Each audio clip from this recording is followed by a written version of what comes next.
It was a beautiful spring day, April 25th. My name is Bob Watson, and I work as a tax accountant in Omaha, Nebraska. Even though the tax season was extended due to the pandemic, most of my clients filed their returns last week. They all ended up owing a little more, and despite the extension, they will have to pay interest on their late payments. It made sense to file. My office is pretty nice. I work on the third floor in the north end of the office building. I have windows that go the entire length of the wall, but the problem is that they face north, so there isn't much light, and I can see pretty much the same office building across the street. If you know a tax accountant, you know that we spend most of late winter and early spring hunched over a computer filling out tax returns. It doesn't matter that my office has the most romantic view in the world. I'll still be buried in numbers.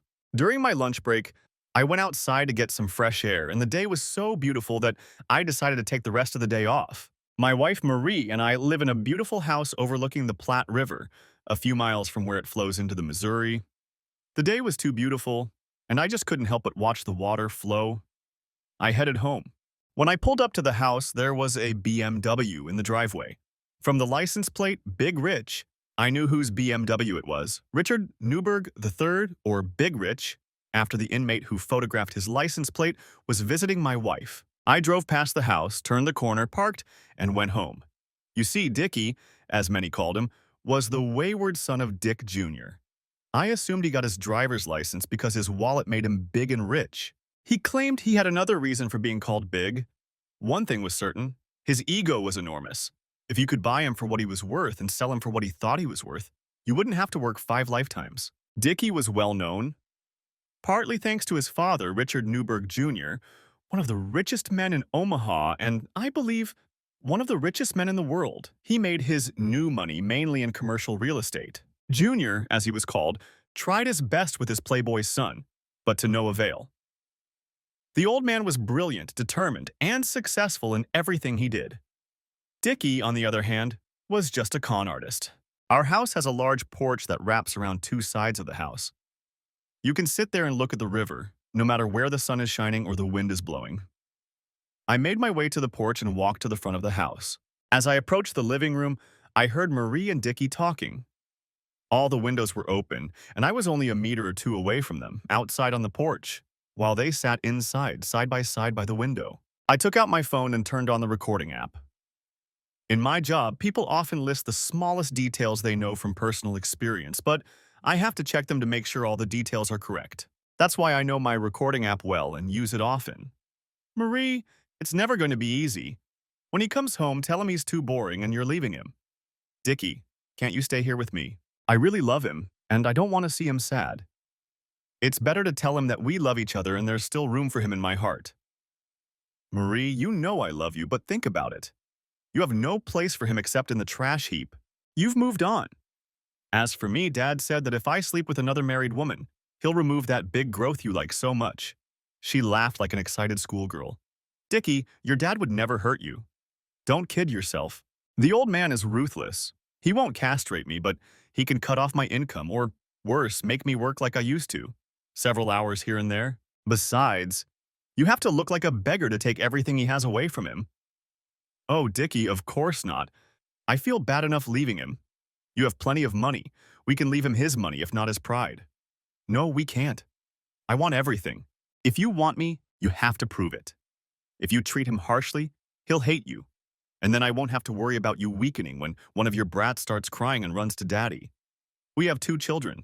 Claire, our eldest, is 7, and our youngest, Bobby, is 18 months old. You're consistent, I'll give you that. Okay, when he comes, I'll give him something tasty. They continued talking, and I realized that tears were streaming down my cheeks, and all I could do was hold back the sobs. Continuing to take notes, I couldn't listen any longer as the woman I loved casually talked about how she would destroy me personally and financially just to prove she was right. There was silence. Apparently, they had moved on to another topic.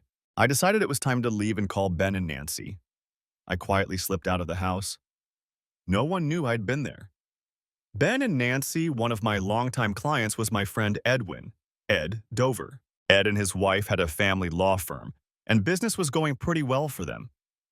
His wife, Sally, practiced law under her maiden name, Joyette.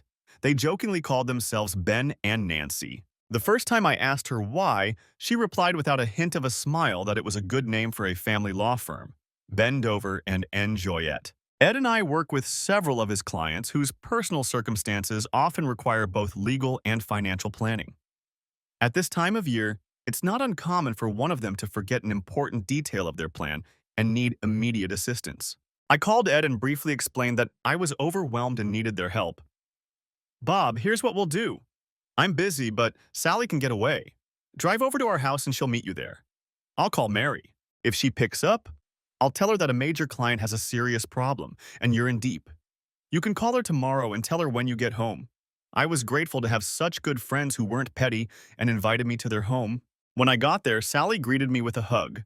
She wanted to know what had happened. I said only one word, "Marie," and started crying like a fool. She narrowed her eyes and looked at me.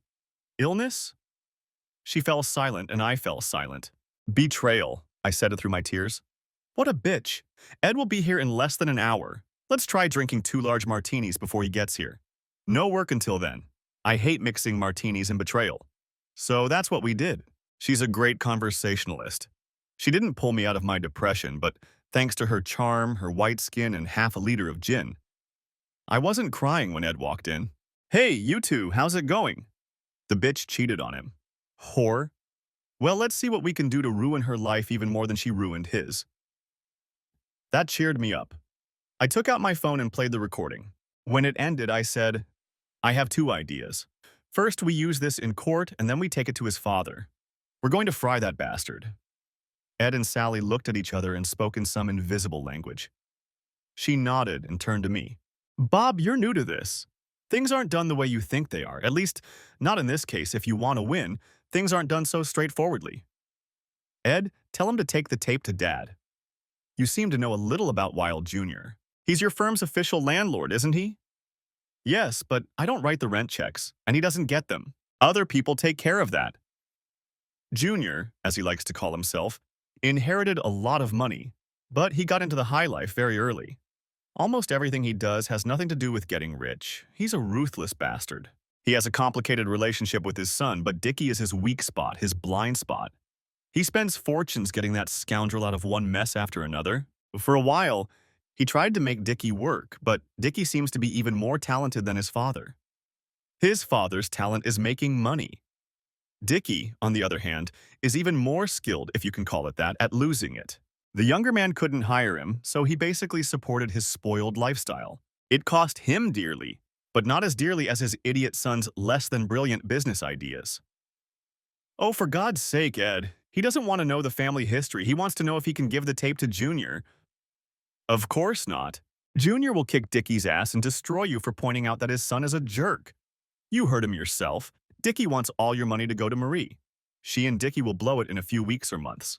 When Junior wants to replenish Dickie's supplies, he won't be helping Marie anymore. Dickie is a bad guy who attracts certain women. Rumor has it he's also well endowed, in quotes, and a pretty good lover. Thanks to his image and skill in bed, he has won over many married women. He uses them until he gets bored and they are broke. Then he asks Junior for money and leaves. Junior will help his son. Marie will be left with no money, no home, and will be forced to move to another planet to escape Junior's wrath. In his father's eyes, it won't be his beloved son who is to blame for ruining his life, but your bitch of an ex-wife. In that sense, you're lucky. This story will end very, very, very badly for her. But for now, we need to figure out how you and your children are going to survive the coming Armageddon. When I heard that phrase, my blood ran cold and I thought it was a metaphor. Suddenly, I was overcome with tremors. It was worse than I thought, and it hadn't even started yet. What if I sneak into the house tomorrow, take the kids, and disappear? Sally grinned. Great idea if you can actually disappear. I mean disappear without a trace, so that no one and nothing will ever see you again. Otherwise, it's a very bad idea. I can buy fake documents, Ed suggested. It would take Junior about 30 seconds to find the person who made your documents.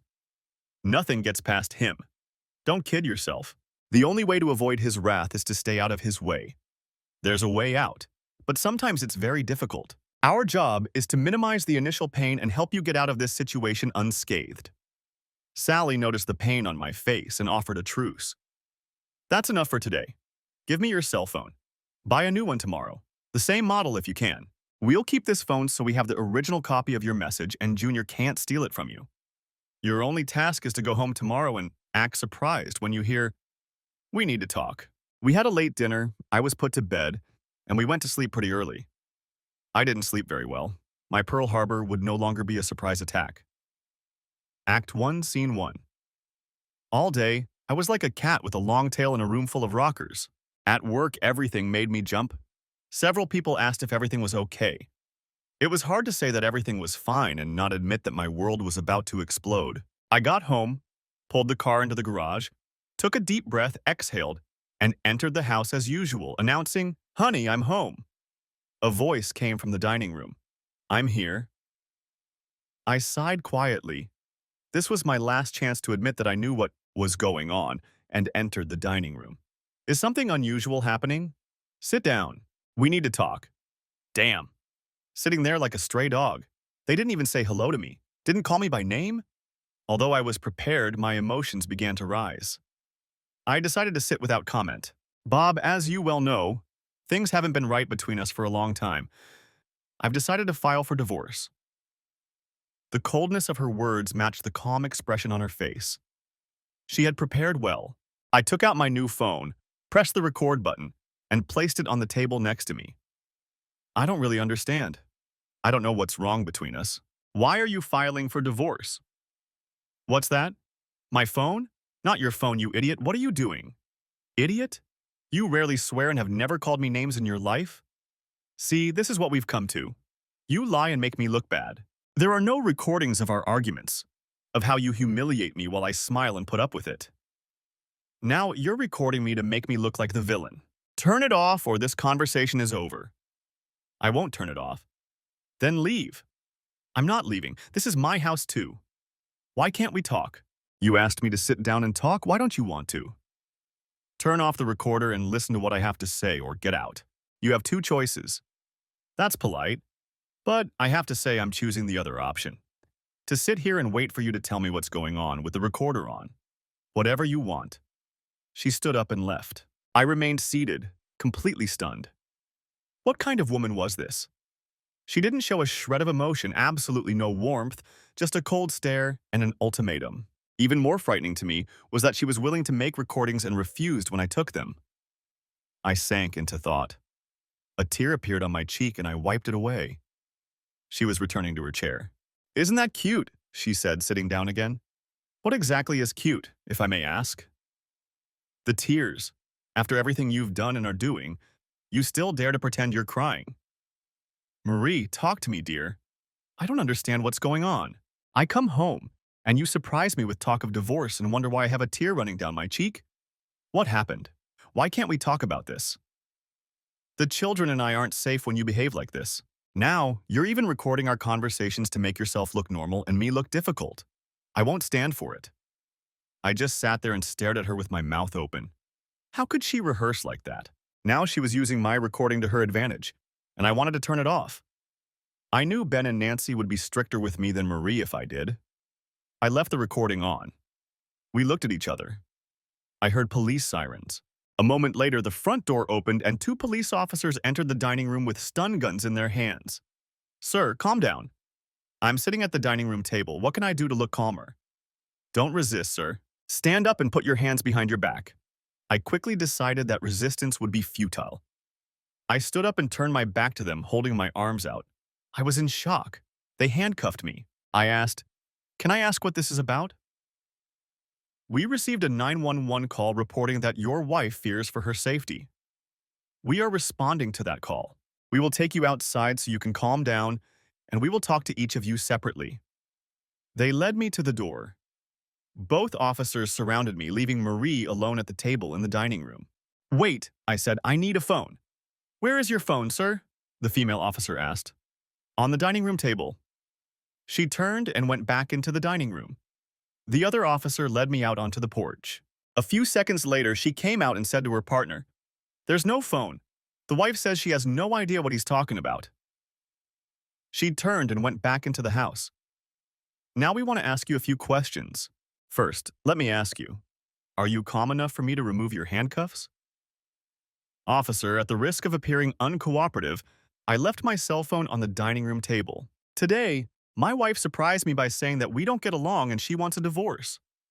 We haven't had a fight in 9 years. I was in complete shock and started recording her conversation. She objected, told me to turn off the phone. I refused. She left for a while and then came back. I think she called you when she left. Now I'm being accused of assault and I can refute it if you just take my phone. Stand up and turn your back to me. I did as he said. He removed one of the handcuffs and forced me to sit on a swing suspended from the ceiling by chains. He attached the open handcuff to the chain, making sure I couldn't move. I'll go look for your phone. He left. I didn't time it, but it was at least 15 minutes. We searched thoroughly and couldn't find your phone. We called your phone, but no one answered. Then my partner asked if you had the Find My Phone app on your phones. Your wife said yes, took her phone, and we found your phone in a house on the other side of town.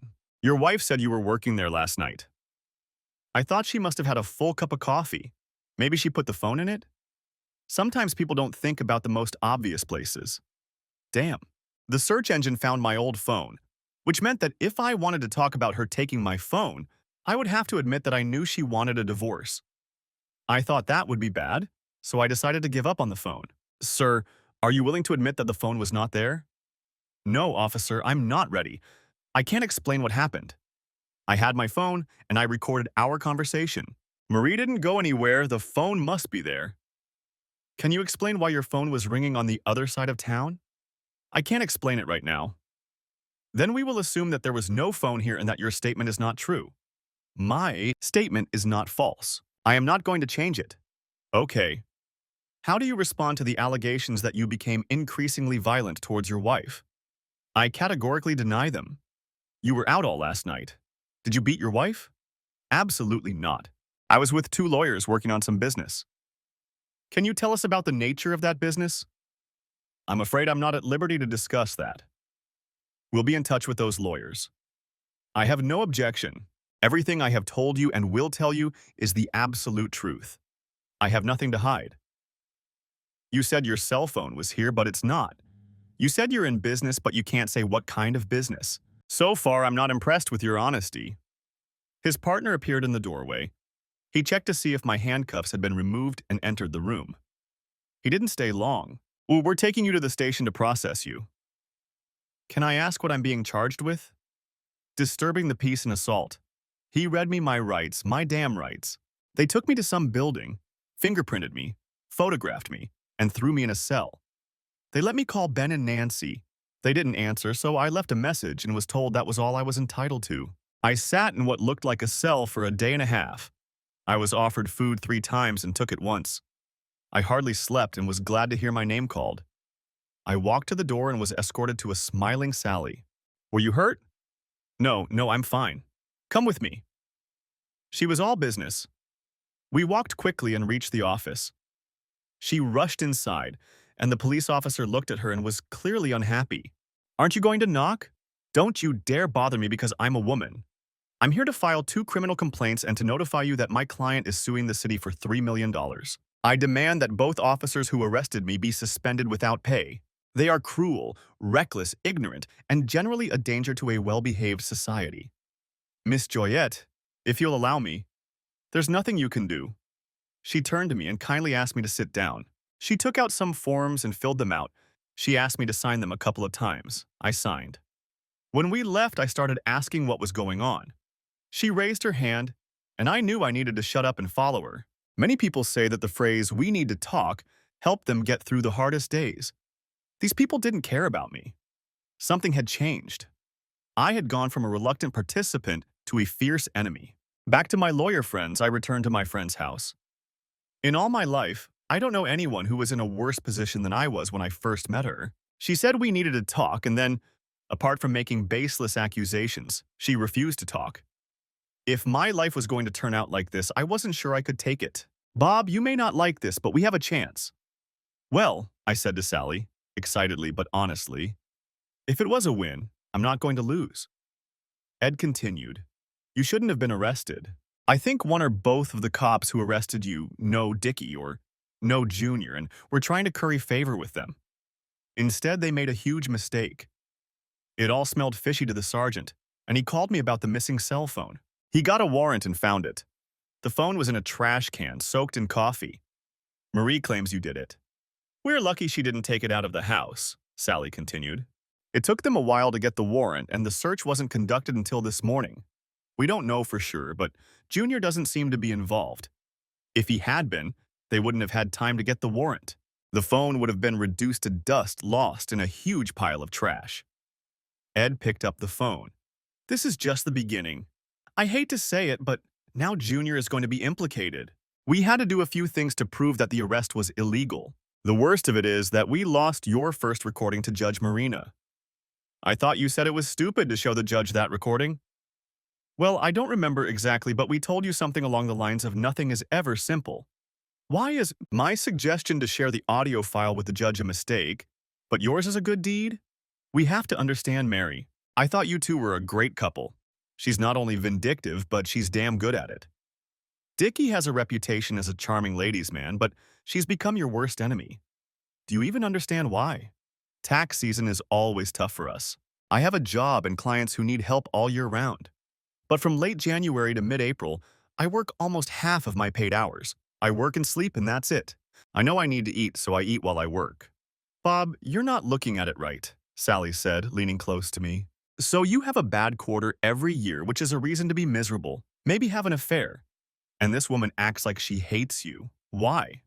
We decided that Marie would quit her job while our kids were young. Our 7-year-old Claire came along right away. We were already thinking about a second child, but then Bob Jr. came along, and he's about 1.5 years now. Marie was hoping she'd be home for 5 or 6 years, and now it looks like it'll be 10 or 12. That's bothering her. Bob, it's not too late, and you know it. Marie has always admired Dickie and guys like him. Guys who have time to be carefree and frivolous. She once told me that accountants lack spontaneity, not to mention frivolity. I replied that in my line of work, spontaneity was probably a criminal offense. I thought it was funny, but she didn't like it. Now it was Ed's turn. Bob, this sounds like what your wife is looking for. Did you warn her? Warn her? No, but I probably didn't pay much attention. Marie is 6 years younger than me. At first, we were an unlikely couple. She was looking for the right husband. I had everything going for me. But oddly enough, we hit it off. She was the life of the party, I was the rock. We were good together. But looking at what's happening now, a curious person might suspect something was wrong. What exactly? Asked Sally. She says she wants the right house, the right schools. Everything has to be right. She says she wants to work, but her degree in linguistics doesn't give her many options, and there's nothing here. She talks a lot, but I don't see any action. All she does is make sure we go to the right parties, socialize with the right people, and so on. The right parties and the right company aren't a bad thing. Socializing with the best people in the neighborhood must be good for business. Sally nodded. Obviously, they both realized that I wasn't seeing the whole picture. Well, for her, the right parties are the ones where Dickie and his friends are. And she flirts with all the men? Ed asked suspiciously. Not exactly, but she's outgoing, friendly, our organizer. And I just sit here and think. We laugh about it. Or at least we used to. If I remember correctly, the problem started at the New Year's Eve ball. The company Dickie worked for was using some kind of drugs. Nothing illegal, she assured me. One of them had a woman's name, like Maggie. God, you're such a party girl, Sally laughed. What about Molly? Okay, I hope you don't expect me to be embarrassed. I know everything there is to know about drugs. Okay, I admit, I'm completely ignorant on the subject. I've lived a quiet, idyllic life, at least I thought I had. But maybe not everything Marie would want you to know. Ed was grim. People who like to party can get hooked on prescription painkillers, benzodiazepines, and things like that. They think it's legal, but only if taken as prescribed. We need to start investigating. If she's taking something, your children are in danger. Sally made a note for herself. Well, the picture is becoming a little clearer. Your wife went from boredom to thrill-seeking. We can be sure of that. Behavioral changes and impaired judgment are typical of drug addicts. Here's what worries me. I know one thing. Marie is damn vindictive.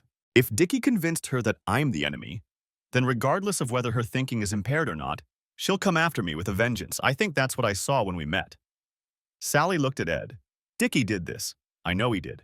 He makes his friends tell the victims that their spouses are cheating on them. I don't know exactly how he does it, but he does. Then he moves into their house. He has a great reputation. I think women like being loved. But when he gets tired of them, he leaves. And Junior deals with the consequences. Ed looked at me. If you talk to her friends, try to find out if they have any reason to hate you. Unfortunately, it doesn't matter now. We've dragged Junior into this, so now it's war. Sally laughed and shook her head. This is probably the first time. Spouses say, honey, we need to talk, but they never do, and all hell breaks loose. Excuse me, but none of you told me why you lost the recording for the judge. Marie says you're cruel. You're having an affair. You're a danger to her children. You haven't had a phone in your house for a long time. It backs up what she said. We decided it was best to hand over the tape to refute her accusations and show that you're the victim. It wasn't easy, but we did it. Why was it difficult? All the judges are friends with Junior. He found out that his idiot son has a new mistress who is plotting your demise. Junior knows that Dickie will ruin everything. Junior will do anything to stay ahead of the game. He'll destroy you. Let Dickie have his fun. Dump Marie, and then destroy her and wait for Dickie's next affair. It was very difficult because if you become a good guy, the war will start much sooner than we were ready for. Fortunately, we have the good case against the city. They'll pay you a lot of money. I'm afraid you'll need more to protect yourself from Junior's wrath. Junior's wrath. It was Monday, a new week, a chance to start over. I stayed with my friends and lawyers, Ed and Sally. Their house has a guest wing. There is a door from their family room to a small study. The door from the study leads to a hallway. From there, you can leave the house and go to the bedroom or the large bathroom. The bedroom is large and has a pantry with a coffee maker, microwave, and small refrigerator. I can stay in this room and never go into the main house. From what I've been told, I'll need to do that a lot. I arrived at work at 5 minutes to 9. At 9 o'clock sharp, I was called, and a lawyer from the law firm Dewey, Cheatham and Howe, the firm Junior had chosen, appeared at the door. He was holding a stack of large envelopes. He said I had to sign for them. One moment, please. I pressed 1 on speed dial, and Ed picked up the phone. Ed, there's a bailiff here with a stack of envelopes. He wants me to sign each one, Ed asked, putting the phone on speaker. My name is Ed Dover. I'm Mr. Watson's lawyer. Please state your name. Ralph, just call me Ralph, said the waiter. Ralph, my client does not have sufficient knowledge to sign these documents. Therefore, our legal system has established a procedure for serving legal documents. You have responsibilities, which I assume you are aware of. My client has no obligations, as he is not currently a party to the proceedings. If you wish to hand him the documents, do so. He is not a party to this legal proceeding. I have been instructed to obtain signatures. Ralph, deliver the documents to my client and leave. Or just leave. My client is standing in front of you. Take your pick. The document deliverer put on an arrogant expression. I understand that you refuse to obtain your client's signature. I'm leaving. Thank you, Ralph. Have a nice day. Ralph turned and left. When he was out of earshot, I said, Ed, he didn't leave any documents. Bob, I've been in so many court cases, I can't even count, and I've never seen anything like this. Didn't you see the list he wanted you to sign? I did. One of the items, probably the third on the list, was called complaint. The first two were notice of such and such, I don't remember exactly. There were also questions for interrogation, and more than one, if I understood correctly. And what do? The court proceedings follow a clear script. They file a complaint setting out the cause of action and the grounds for the complaint. We respond to the complaint, admitting or denying their claims. Then, if any of us need information to properly defend our position, we request an investigation. The judge grants that request. Then there are motions and things like questions for interrogation. Someone's gotten out of control. I smell Dickie. At the end of the day, I called Ed again. Another courier arrived with a single document. He waited at my office door. Ed asked me to invite him in. The man asked if I was Bob Watson. I said yes. He handed me an envelope and said I had been served with a court summons. He left. Bob, everything is going exactly as it should. But I will say that I called Ron Howe and asked him to put me on your list of attorneys. He asked me to confirm this in writing. I did so and sent it to him by courier. They still delivered the documents to you. I hate to say this, but you are in complete disarray. My loving wife hates me. Her boyfriend wants to destroy me. And his influential father is hot on his heels, destroying everything in his path. What's the problem? Bob, I can't describe what a circus it was this morning. You couldn't find a single clerk, let alone a lawyer. And the courier who delivered the documents couldn't behave himself either. No, it was Dickie showing off his arrogant incompetence. I can only think of two reasons. The first is that Dickie is trying to impress his old man that everything is fine. You may ask why someone would go to such lengths to prove that everything is fine. I would say that it's Dickie. He's a disaster. Everything he touches, he ruins. The second reason, in my opinion, is more likely. Junior heard about the recording from the judge. Junior asked his son what was going on. Dickie explained that he wanted his dad to help him. His dad refused. Dickie deliberately messed everything up so that his old man would intervene.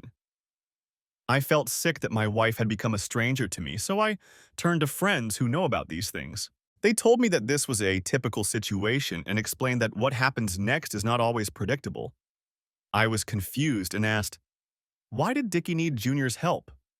"You're pulling my leg. I have no idea." Junior's role is to restore order. He threatens Dickie, torments him, and ultimately comes to his rescue. None of them want to involve him prematurely, unless this is different from their usual behavior. Different? How is it different? Bob, I have no idea. Maybe it's drugs. Or maybe it's something else, I'd guess. But if Dickie staged this public humiliation to get his father involved, I don't like it. Now I was stunned. If Junior isn't going to quit and is instead going to campaign for Marie, that sounds serious, very serious. I can't say how serious.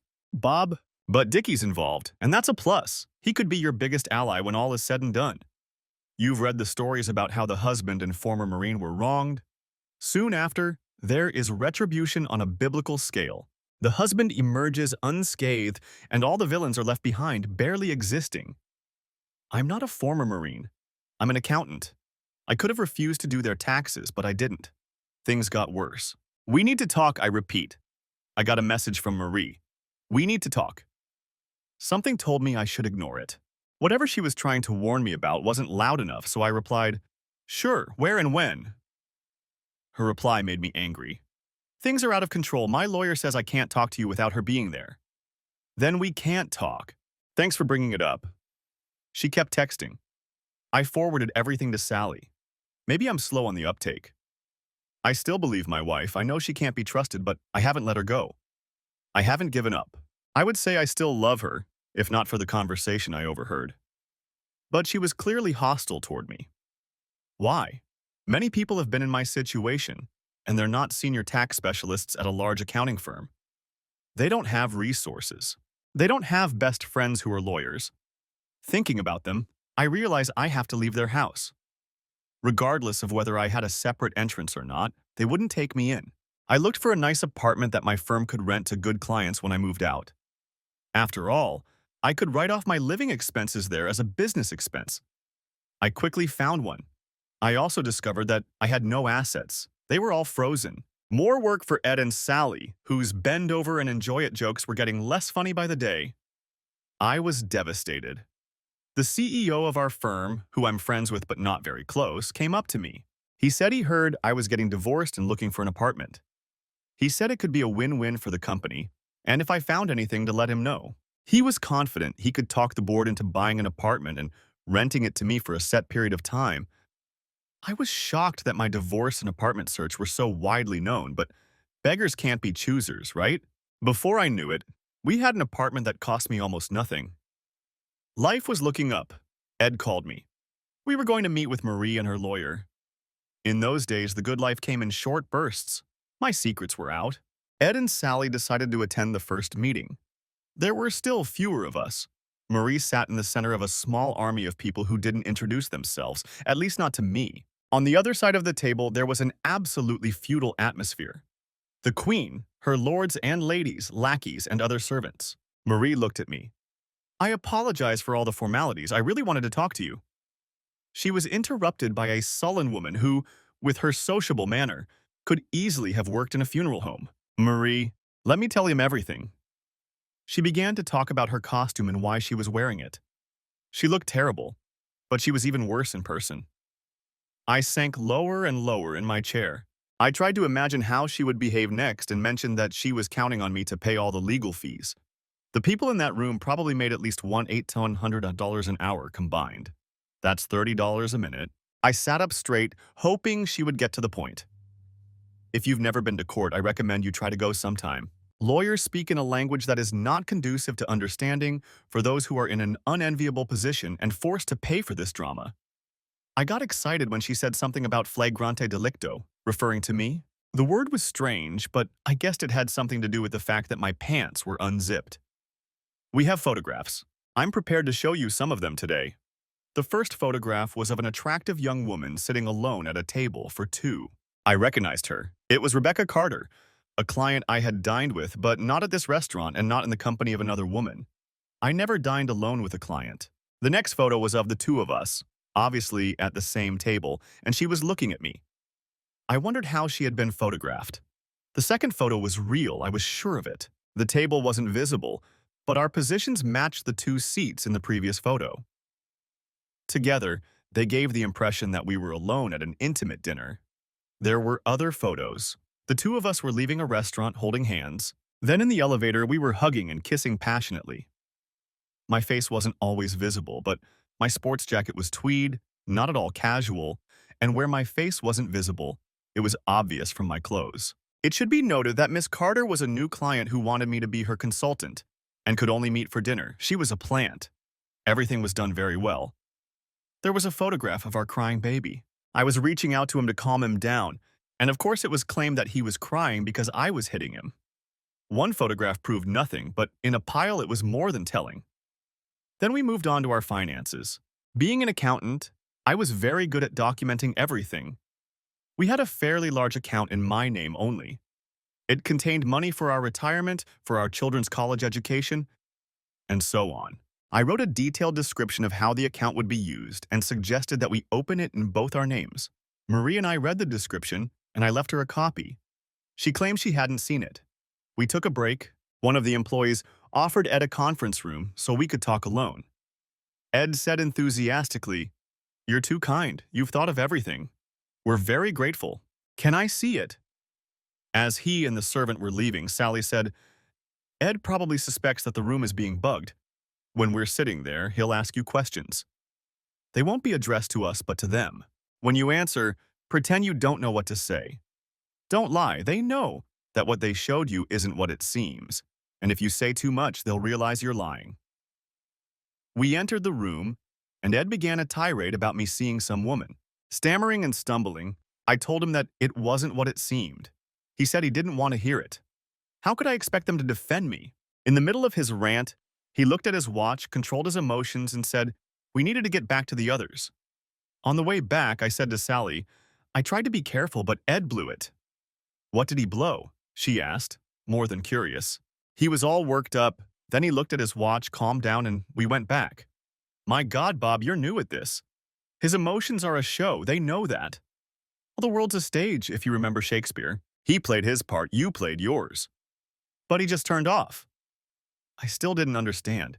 Since we're going back to sit and look at the other side, he can't be red and breathing heavily when we get back. In this process, you have to behave correctly, and we don't. Don't try to analyze why we do things. You'll drive yourself crazy. From that point on, the meeting was very short. Ed asked a couple of procedural questions, and then Sally launched into her tirade. It was the biggest lie she had ever heard. There was no point in talking to people who were no more honest than those sitting at the table. I noticed that Sally was looking directly at her opponent, the lead attorney, while Ed watched Marie impassively. They were a damn good team. Marie announced that she'd had enough, that she and Ed were tired of it all and were leaving. And we left? For the second time, Marie said we needed to talk, but we didn't. The three of us met at their office. It seemed to all of us that Marie was the key figure. She kept to herself and hardly participated in the conversation throughout the meeting. Ed started. I've known her since you two started dating. She smiled at me like you smile at someone passing by on the street, and she never looked at me again. Of the 8 people sitting on her side of the table, she didn't even make it into the top half in terms of interest and ranked last in terms of emotional expression. I saw how you looked at her when Sally started her tirade at the end. What were you thinking? Well, that was the worst part. I looked at you first, and not surprisingly, you were looking right at her, so I watched to see how she would react. It was very curious. She looked around the room, not paying much attention to anything. She looked at you, but no more than she looked at me or Sally for that matter. Did you see her with Dickie the only time they were together? Sally, I didn't actually see them. They were no more than 5 feet away from me, but they were inside the house and I was outside listening through the window. And? Same question. They were talking about being together? No, that's not right. They were together, I mean in the past tense. She asked him to leave her some money, but he refused, and she didn't seem to mind. She also wanted him to be there, but he didn't think it was a good idea. He said Junior had a problem with him and married women. I asked around, and no one had seen them in the places he usually goes. What's more, no one had seen him there either. Ed became agitated. Oh, Ed, for God's sake, tell me what you think. Don't make him beg. It looks like Dickie's fallen in love. If that's the case, this isn't what we described. This wasn't a group she put together to get rid of her husband. It was a group created to help free the woman he wanted to marry. Sally looked like he'd won the lottery. Oh, you're right. She was like an impartial passenger on a flight to nowhere. Nervous, she took a couple of tranquilizers to calm down. She could afford to because she wasn't playing any real role, just going along until she was told to get off. For some reason, I felt sad. I can't help but say that it upset me. I guess I knew it, but now it's more real. Divorcing her because of her infidelity and because I don't need her is almost acceptable. But finding out that she went so far that I don't even remember her past is really painful. You know you're more than a client to us. Get back to work. Sally turned to face me, looking me straight in the eye. We know you want to see your kids. We know you're innocent, and we know what a ruthless son of a bitch Junior is. You've got some tough months ahead of you. You don't deserve it, but unfortunately they're coming anyway. Back off. It's a little cold, honey. Ed leaned toward me too. But she's right. Your client, Carter? Is that her name? When we question her, we're going to be disappointed.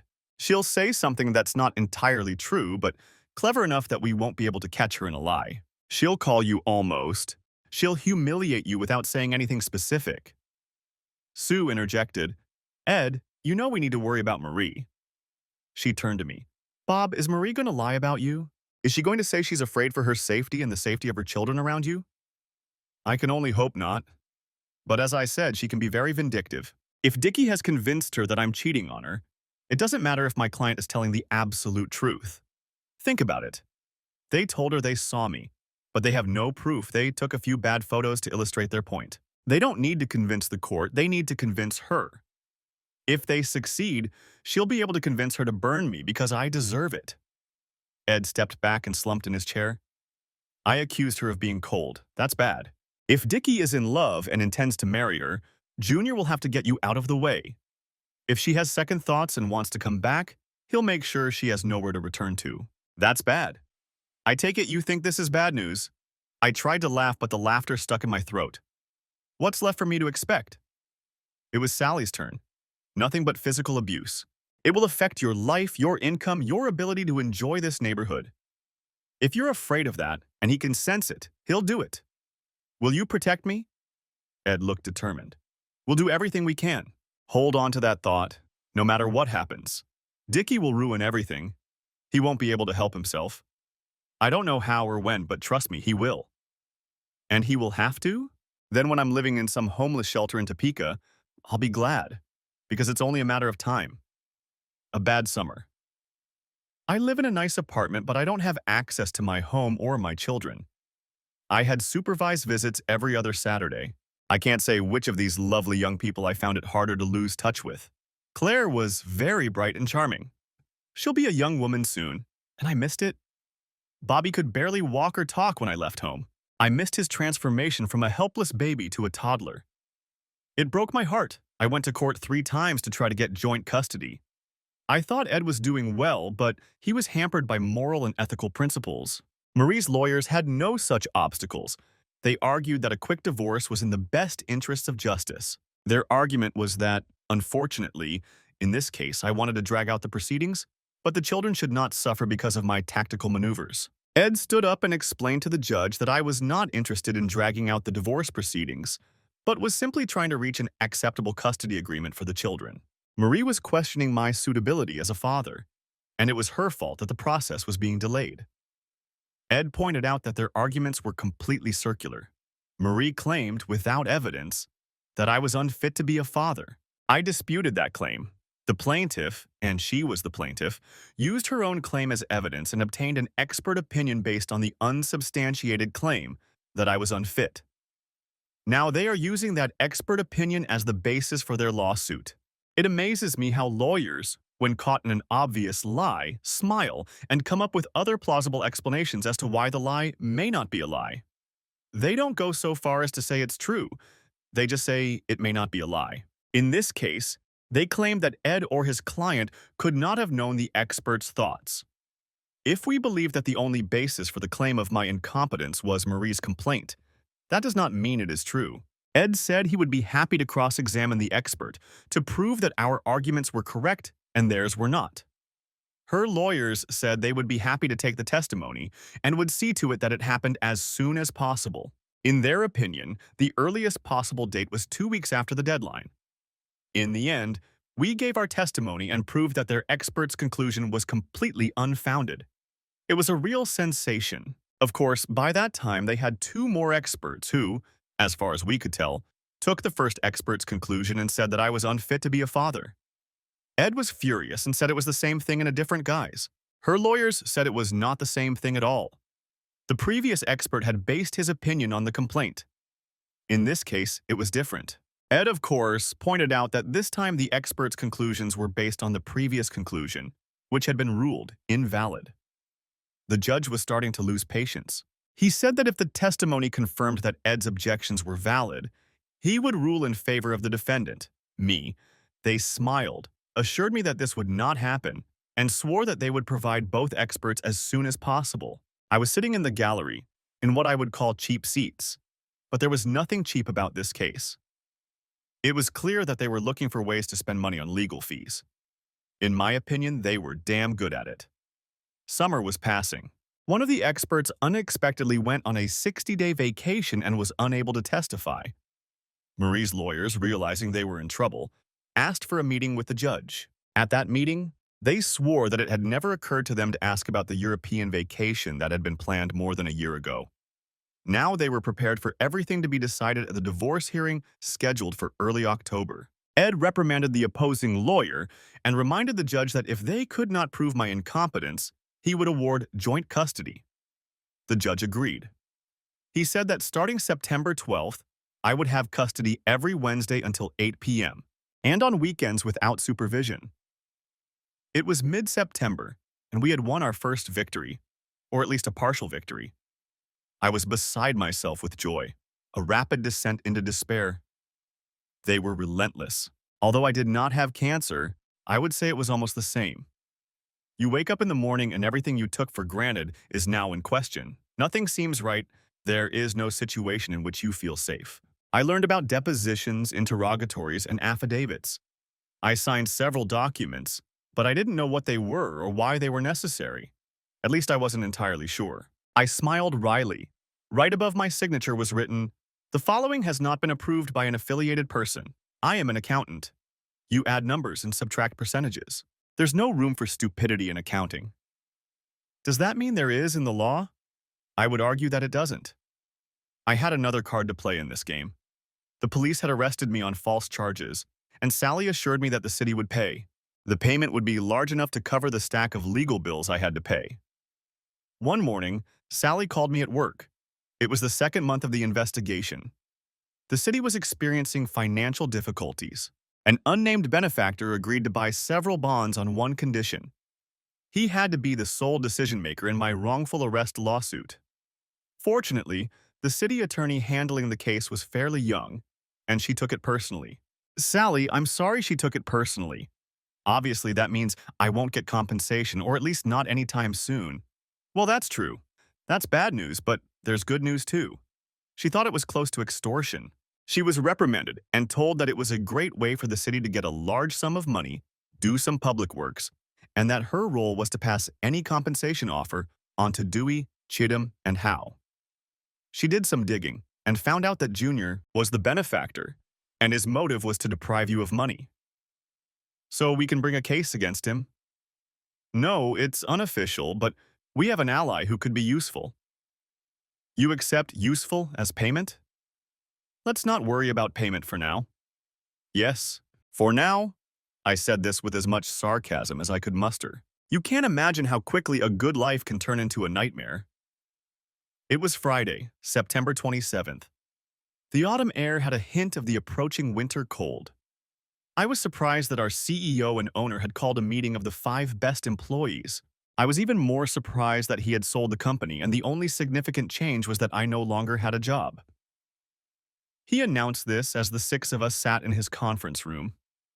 The shock was so great that tears rolled down my cheeks. I started to speak. He held out his hand, indicating that I should take it. He relaxed the rest of his body. I'm staying in my position. Nothing has changed except that I got a lot of money and you're leaving. It's not very polite, but what can I do? I've made up my mind. By the way, since you're no longer working for the company, you need to vacate your apartment by the 30th. You bastard. Bob, I said too much. You worked here of your own free will, and I have the right to terminate your contract. I should have gathered the team and announced your dismissal. I should have done that today and asked you to vacate the apartment by Monday. It's final. I'm sorry, go. No compensation, no job, no company car, no home. From the top of society to the bottom, one easy step. I called Ed. It turned out that the phone had been disconnected. Damn, I had no job. I had nothing but time. I could walk there. I walked a couple of blocks and it started to rain cold. I looked up. You too? I had only one ally. I was wet, cold, and desperate when I got to Dover and Joyette's office. They were both in a meeting, but I was assured that I would only have to wait a few minutes. I was just changing when Sally came up to me and asked what had happened. I explained, and she said, "He's aggressive. I'm afraid that's not all, but I can't imagine what else." They turned off my cell phone. The bill is on both of us. I don't know how they did it. I need that phone. It connects me to my home network. It's the only way I can see my children. If I don't have it, I'll go crazy. Sally found my phone and disappeared. She was gone for quite a while, almost an hour. When she came back, she said, "Try calling." I dialed her number on speed dial. Her phone rang, and I was back in touch. I'm not ashamed to admit that I cried like a baby. The trauma and relief just overwhelmed me. Sally sat down next to me and hugged me while I cried. "You're coming home with us tonight. We'll figure out what to do next." I couldn't talk to them. I sat in their guest bedroom and stared at my phone. It was just after 8 p.m.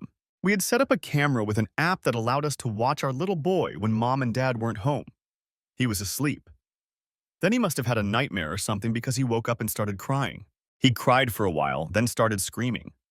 That was the only way he could get his mom's attention. Cry louder, then louder, then louder.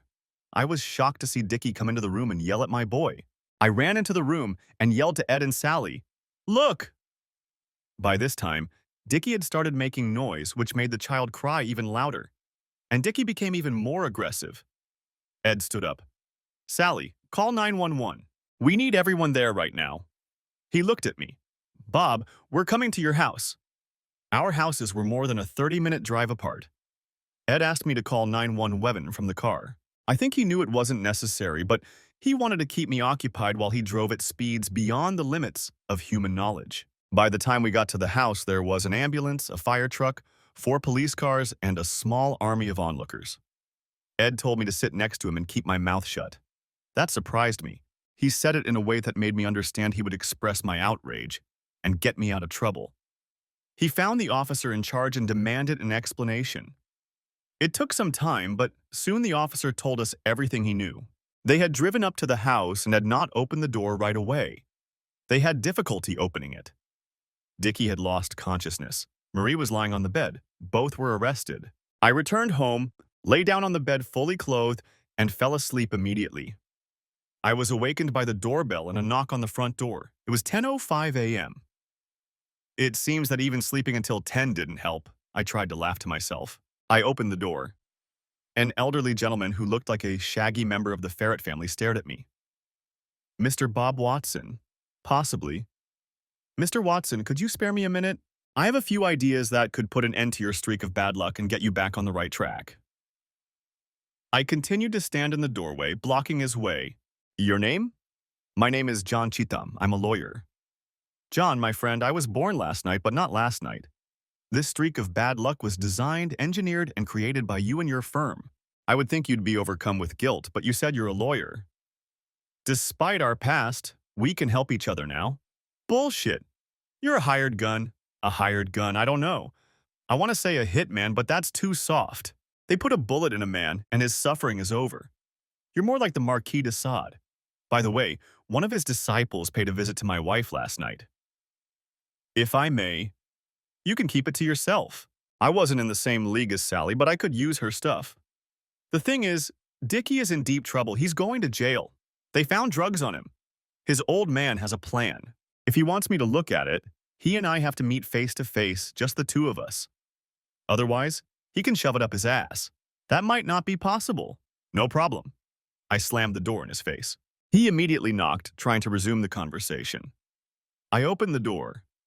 I looked at him with all the hatred I felt for his client and his law firm. I didn't say anything.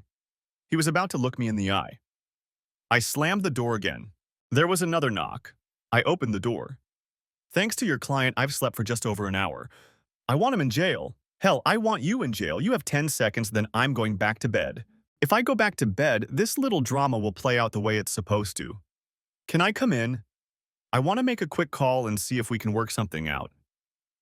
It's clear to me that you're not going to honor the terms I set. I don't like you. I don't trust you.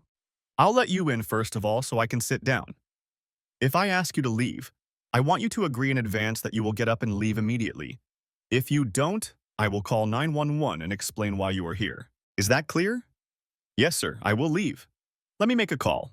I'm sure we can work something out. We went into the living room and sat down. He took out his cell phone and made a call. I'm with Mr. Watson. I didn't initiate the conversation. Before I could explain why I was here, he assumed that Dickie was in trouble and his father wanted to help him out. His condition for listening to anything is that he wants to speak directly to his father. He fell silent listening. From time to time he said, "Uh-huh," and then listened again. Finally, "Yes, sir, hold on, I'll ask." He looked at me, holding the phone on his knees. "Mr. Watson, as you can understand, this is a delicate situation, and I think I can arrange a meeting. But it must be quick, and only the two of you should be there. I must be sure that you have not contacted anyone in advance." I took a deep breath and exhaled slowly. "Listen, you're here, I'm here. Pick a place, get in your car. I lost mine, by the way, and let's go get acquainted. It's not that complicated. I'd prefer to meet on the street if you don't mind, but your client is a man for whom inconvenience is of no consequence. I have nothing left but my life, and I'd like to keep it, if possible." He raised his finger, motioning for me to wait, and put the phone back to his ear. "Did you hear that?" Then he started repeating, "Uh-huh." Finally, "Let me confirm." He looked at me. "Do you know Falconwood Park, near where the two rivers meet?" "Great place, not far if that's the offer. I'm in." "In 10 minutes?" "You got me. Out of bed. Let me go to the bathroom, brush my teeth and so on. You can look if you want. Let's say 20 minutes. I'll hurry. Do you have a cell phone?" "Yes, to the horror of everyone except my little son. It's on the nightstand. I hope it'll still be there when I get back." "Well, probably yes. What do you take me for?" "Breaking into or stealing a cell phone is not on the list of dishonest acts I attribute to you. Don't play the innocent victim. I'll be back soon." I didn't linger, but I didn't rush either. I headed for the restroom located right at the entrance. Mr. Cheatham could be sure that I hadn't taken anything with me, and I came out wearing the same clothes. I joined him and went over to my phone. "You shouldn't have done that." "Oh, sorry, I forgot. Old habit. Of course we can leave it." We walked to his car and drove to the park. I was surprised. It was the last Saturday in September, and the park was full of people. Chatham made a phone call and asked where Junior was. We got directions and walked over to the bench where Richard Newberg Jr. was sitting. Chittum said he would wait for me there, and I went to my first meeting with the man who had ruined my life. He turned out to be just the smug bastard I had expected. He gestured for me to sit down. He didn't offer his hand, so I didn't have to refuse. We sat in silence for a while. "Ms. Watson, may I call you Bob?" "Call me whatever you want, maybe we'll be best friends." My blank stare probably made it clear that I didn't think that was possible. "Bob, we have a serious problem, and I'm sure we can help each other." He paused for me to nod, agree, or something of the sort.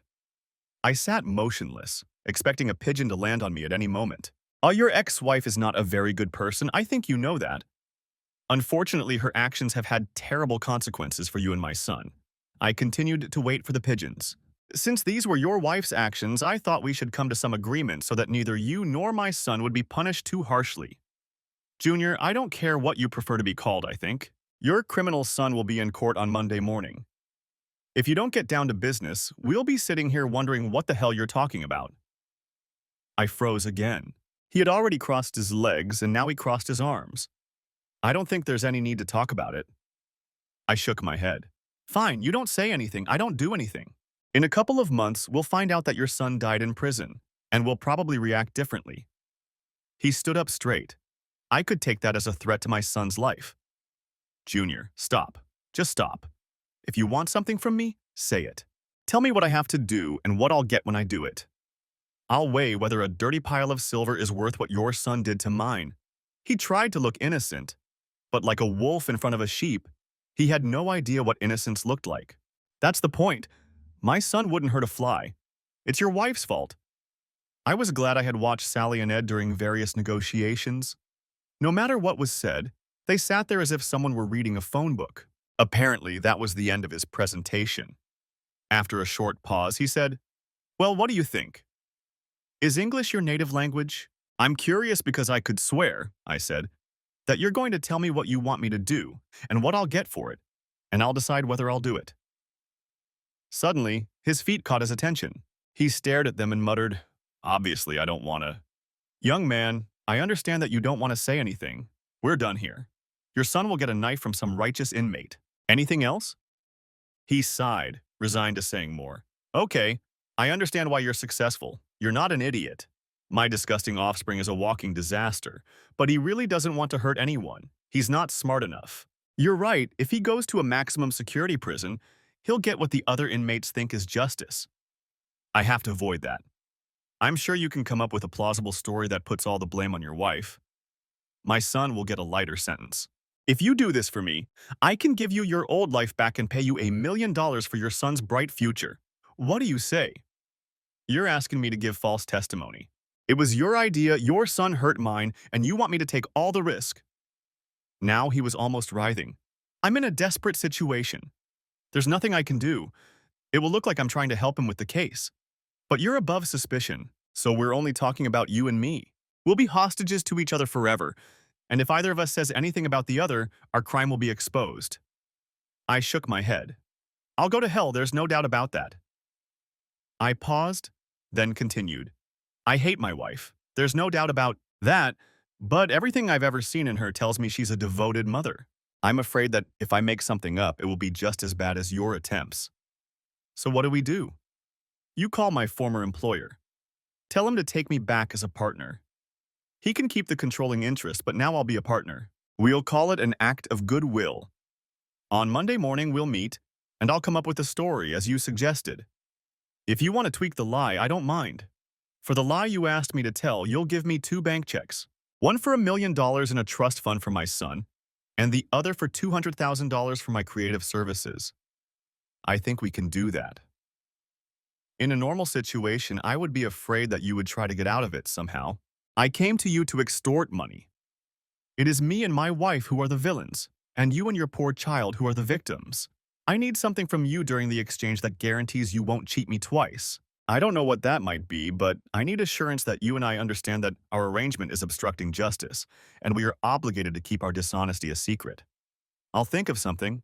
Let's meet at 11 o'clock a.m. on Monday at Starbucks on 3rd Street. We can stand outside with our coffee and discuss things at length before leaving." "Agreed. I'll wait for your call by the end of Sunday to get my job back. That's my good faith gesture. The rest, my lie about your intentions, your payment for the lie, and your statement obligating us to remain silent, will be on Monday at 11 o'clock a.m. Will Mr. Chatham drive me home?" "Of course." Epilogue. I have to admit that my story on Monday was accurate. It was the best Sally, Ed, the city attorney, and I could come up with in just over 10 hours. Junior was thrilled when he heard it and happily handed me the checks. He didn't look so thrilled when he was arrested for obstruction of justice. One of the things Sally took care of before my short Friday evening was to make sure I had a microphone with me. It was in my belt buckle. The entire conversation between Chitem and me was recorded. It looks like he may lose his license. Not only was my conversation with Junior recorded by the clip on my belt, but there were 4 people from various law enforcement agencies with parabolic microphones at the scene. They had set up camp a block away from my house and, having learned of the meeting place, were able to infiltrate the park while I was taking a shower. The young city attorney was obsessed with catching Junior. Buying bonds to protect the city from litigation was unethical. She didn't like that he could intimidate the city and hurt people using his money for the good of the community. She considered it racketeering. By the time it was over, she had gotten 4 high-ranking officials fired and added racketeering to Junior's charges. I was reinstated as a partner with a 33% stake in the company. The owner retained 67% to pass on to his 2 children and allow them to retain control of the company when he retired. He apologized profusely for this. It seems that Junior offered him 2 options: agree to a large sum of money and take on a non-participating partner whose only requirement was my dismissal, or they would go after his clients, offering them a sufficient discount to lure them over to their side. In the latter case, we would both be out of work. Although he didn't like doing this to me, he liked to eat. Oh, I forgot to mention that this was also extortion, and that was added to the younger one's list of sins. Marie's fate changed dramatically in one weekend. She went from taking care of children in our beautiful home to an orange jumpsuit and a 6x8 cell. Suddenly, life was good again. The city authorities issued a summons for my false arrest. A check for over $1 million went to pay for my lawyers and my children's future. I was debt-free, living in my house and building a new life. The date of the divorce hearing arrived. Marie's lawyer's interest had noticeably waned. One of them did show up and did enough to prevent negligence from being added to the firm's problems.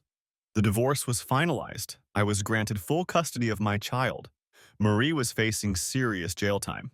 When I left the courtroom with my first genuine smile in a long time, Marie said in a weak voice, "Bob, we need to talk." My smile grew even wider and I quickened my pace, leaving her behind. The end. Thank you for watching. I hope you enjoyed it. Subscribe to my channel and stay tuned for the next video.